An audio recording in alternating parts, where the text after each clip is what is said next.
നമുക്ക് ഇനി നമ്മൾ അറിഞ്ഞിരിക്കേണ്ട ചില അറിവുകളിലേക്ക് പോകാം. അറിയാം.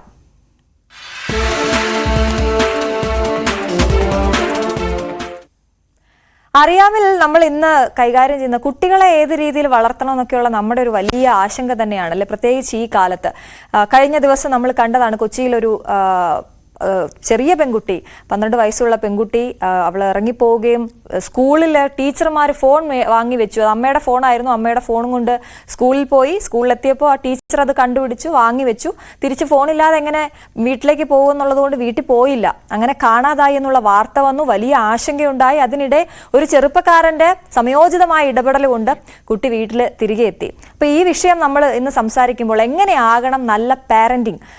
തല്ലണോ, നമ്മൾ കുട്ടികളെ തല്ലണോ തലോടണോ എന്നുള്ളത് നമുക്ക് എപ്പോഴും സംശയമാണ്. കുട്ടികളുടെ നല്ല ഭാവിക്ക് മൊബൈൽ ഫോൺ വില്ലനാകുന്നുണ്ടോ എന്നൊരു വലിയ ചോദ്യവുമുണ്ട്. ഇതേക്കുറിച്ച് സംസാരിക്കാൻ നമുക്കൊപ്പം ചേരുന്നത് സൈക്കോളജിസ്റ്റായ ഡോക്ടർ ആരതി കെ നായരാണ്. സ്വാഗതം ഡോക്ടർ ആരതി ഞങ്ങളുടെ ഷോയിലേക്ക്.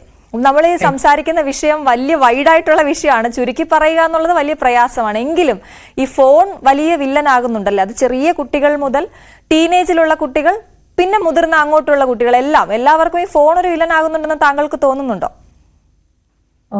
എനിക്ക് തീർച്ചയായിട്ടും ഫോണ് ഒരു നല്ലൊരു ശതമാനം ഇപ്പോഴത്തെ കുട്ടികളിൽ അനുഭവിച്ചുകൊണ്ടിരിക്കുന്ന പല മാനസികമായിട്ടുള്ള വൈകാരികമായിട്ടുള്ള ഒരു തരത്തിൽ ശാരീരികമായിട്ടുള്ള പ്രശ്നങ്ങൾ മൊബൈലിന് അതിന് നല്ലൊരു അടിസ്ഥാനം മൊബൈലിന്റെ ഈ ഒരു കടന്നുകയറ്റം, ലൈഫിൽ കടന്നുകയറ്റം അത് ഒരു വില്ലനായിരിക്കുന്നു എന്ന് തന്നെയാണ് പറയാനുള്ളത്.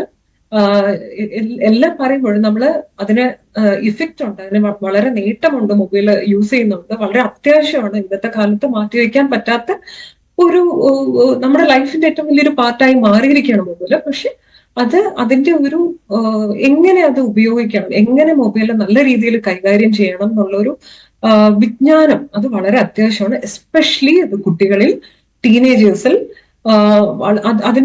അതിൻ്റെതായിട്ടുള്ള ഒരു എഡ്യൂക്കേഷൻ തന്നെ സ്കൂളിൽ നിന്ന് തന്നെ കൊടുക്കണം. പാരന്റിങ് ഡെഫിനറ്റ്ലി കൊടുക്കണം. ഒരു പാരന്റിന്റെ ഞാൻ അതിലേക്ക് വരാം.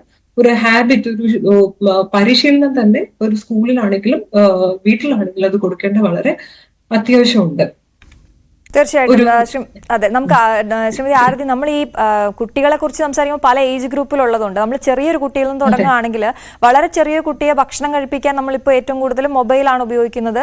അത് അവരുടെ ഒരു ഭക്ഷണത്തിന്റെ തന്നെ ഭാഗമായി കഴിഞ്ഞു മൊബൈൽ എന്നുള്ളത്. പിന്നീട് അത് അവരെ വാശി പിടിക്കുന്നു, കരയുന്നു, നമ്മൾ കൊടുക്കുന്നു, പിന്നെ കരയിപ്പിക്കണ്ടല്ലോ എന്ന് വിചാരിക്കുന്നു. അപ്പൊ അവിടെ നിന്ന് തുടങ്ങുന്നു നമ്മുടെ മോശം പാരന്റിങ് എന്ന് തോന്നുന്നുണ്ടോ? അതെ, അത് വളരെ ഒരു പ്രസക്തമായ ഒരു ക്വസ്റ്റ്യൻ ആണ്. കാരണം നമ്മൾ ഈ ബുക്കുകളിലേക്ക് തിരിയുന്നില്ല, പുസ്തകങ്ങളിലേക്ക് നമ്മൾ തിരിയുന്നില്ല എന്നുള്ളൊരു വലിയൊരു കാര്യമുണ്ട് ഇതില്. കാരണം പണ്ടൊക്കെ ആണെങ്കിൽ നമ്മൾ ചെറിയ റൈംസ് ഒക്കെ പാടി അല്ലെങ്കിൽ ബുക്കിലുള്ള കഥകളൊക്കെ വായിച്ചിട്ടായിരുന്നു പാരന്റ്സ് ഈ ഭക്ഷണം കൊടുക്കുക, പാട്ട് പാടി, അങ്ങനെയൊക്കെ ആയിരുന്നു. ഇപ്പൊ കുട്ടികൾക്ക് തന്നെ ഇതൊരു ശീലം എന്ന് വെച്ചാൽ ഒരു ബീങ് എ റോൾ മോഡൽ എന്ന് പറയുന്ന ഒരു അവസ്ഥയുണ്ട്. അതായത് കുഞ്ഞുങ്ങള് എന്താണ് കുഞ്ഞിലേ മുതൽ കാണുന്നത് അത് അവർ പെട്ടെന്ന് ഇമിറ്റേറ്റ് ചെയ്യും, ഇന്റേണലൈസ് ചെയ്യുകയും ചെയ്യും. ഇമിറ്റേറ്റ് ചെയ്യാന്ന് വെച്ച് കഴിഞ്ഞാൽ ഒരു ആക്ഷൻ, അതുപോലെ ആക്ഷൻ കാണിക്കുക എന്നുള്ള ഒരു മിമിക്രി പോലെ. ഇന്റേണലൈസ് ചെയ്യാന്ന് പറഞ്ഞാൽ നമ്മൾ പോലും അറിയാതെ, പാരന്റ്സിന്റെ കാര്യം ഞാനിപ്പോ എടുത്തു പറയുന്നത്, പാരന്റ്സ് പോലും അറിയാതെ പാരന്റ്സിന്റേതായിട്ടുള്ള ശീലങ്ങൾ, അവരുടെ രീതികളെല്ലാം ഈ കുട്ടികൾ ഒരു 1.5 വയസ്സ് മുതൽ, അതിനേക്കാളും മുമ്പെന്ന് വേണമെങ്കിൽ തന്നെ പറയാം, ഒരു മാഗ്നറ്റ് പോലെ ഇത് ക്യാച്ച് ചെയ്യും. അപ്പൊ നമ്മൾ വീട്ടിൽ ഒരുപാട് TV കാണുന്ന ശീലവും അതുപോലെ തന്നെ മൊബൈൽ ഒരുപാട് നമ്മൾ യൂസ് ചെയ്യുന്നുണ്ടല്ലോ, അത് കാണുമ്പോൾ ഇവർക്ക് ഇതൊരു കറക്റ്റ് ഒരു ഹാബിറ്റ് ആണ് തോന്നുന്നത്. അവർക്ക് ഇതിലൊരു തെറ്റ് കാണാൻ കഴിയില്ല.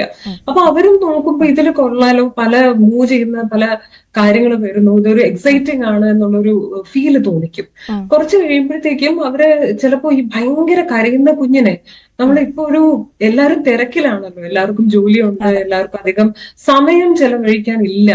അപ്പോ പെട്ടെന്ന് ഈ കരച്ചിൽ നിർത്തുക എന്നൊക്കെ ഉള്ള ഒരു ആവശ്യത്തിന് നമ്മൾ ചിലപ്പോ ഈ കുട്ടിക്ക് മൊബൈൽ കൊടുക്കും. അപ്പൊ അവനത് സ്റ്റോപ്പ് ചെയ്യും. ചിലപ്പോ ഇത് കണ്ട് പിന്നെ വലിയ ആയാസം ഇല്ല എന്നുള്ളതാണ് അതിന്റെ ഏറ്റവും വലിയ ഗുണം. അതെ, പാരന്റ്സിനും അത് ഈസിയാണ്. കുട്ടികൾ വിചാരിക്കും ഇത് കൊള്ളാം, നല്ല എക്സൈറ്റിംഗ് ആയിട്ടുള്ള കാര്യം, ഇനി നെക്സ്റ്റ് പ്രാവശ്യം ഇതുപോലെ കരഞ്ഞ് ഇത് കിട്ടും എനിക്ക്, അങ്ങനെയുള്ള ഒരു ഇൻസെന്റീവ് പോലെ അവർ കുട്ടികൾ അത് വിചാരിക്കുകയും ചെയ്യും.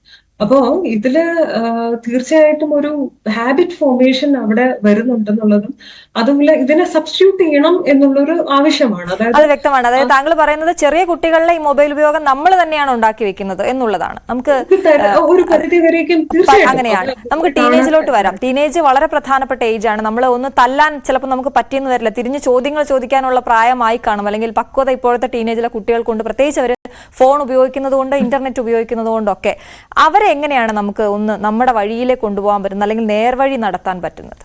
ഇത് നേരത്തെ പറഞ്ഞ പോലെ ചെറുതിലേ ഉള്ള ശീലമാണ്.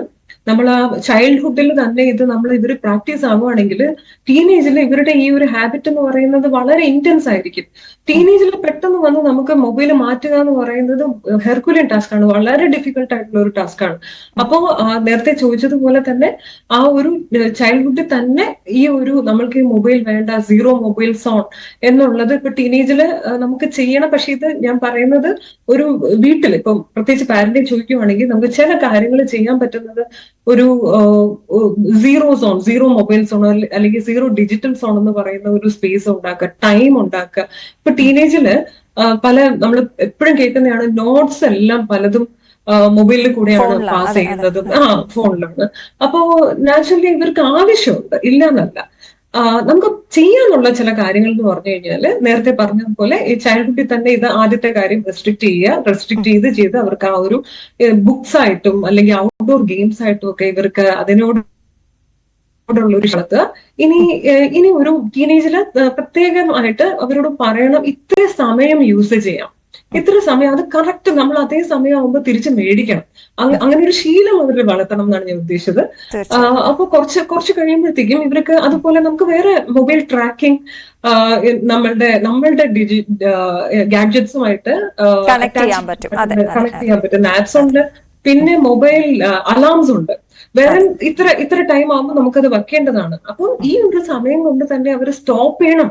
അതൊരു സ്ട്രിക്റ്റ് ഒരു തീർച്ചയായിട്ടും താങ്കൾ പറഞ്ഞത് വളരെ വാലിഡ് ആയിട്ടുള്ള ഒരു പോയിന്റ്. എനിക്ക് തോന്നുന്നു അത് നമ്മൾ കൂടുതൽ എടുത്തു പറയണം തോന്നുന്നു. നമ്മൾ ഉപയോഗിക്കരുത് എന്ന് പറയുന്നതിലപ്പുറത്തേക്ക് അതിനൊരു കൃത്യമായ സമയം കൊടുക്കണം. ആ സമയം കൊടുക്കേണ്ടത് നമ്മുടെ നൂതന ടെക്നോളജീസ് ഉപയോഗിച്ച് തന്നെ ആകുമ്പോൾ അതിൽ അവർക്ക് വേറെ എതിർപ്പൊന്നും പറയാനാകില്ല എന്ന് തന്നെ നമുക്ക് പ്രതീക്ഷിക്കാം. നമ്മുടെ സമയം ഇവിടെ പൂർണ്ണമാവുകയാണ്. ഒരുപാട് കാര്യങ്ങളുണ്ട്, സ്കൂളിലേക്കുള്ള കൗൺസിലിംഗ് അടക്കമുണ്ട്. നമുക്ക് വീണ്ടും മറ്റൊരു ദിവസം അത് എടുക്കണം. കാരണം പാരന്റിംഗ് എന്ന് പറയുന്നത് ഒരു വളരെ വിശാലമായ ഒരു വിഷയം തന്നെയാണ്. വളരെയധികം നന്ദി ഞങ്ങളോട് ഇത്രയും സമയം സംസാരിച്ചതിന് ഡോക്ടർ ആരതി കെ നായർ. ന്യൂസ് 3യുടെ ഈ ലക്കം ഇവിടെ പൂർണ്ണമാവുകയാണ്. മറ്റൊരു അതിഥിയുമായി വീണ്ടും കാണാം. നമസ്കാരം.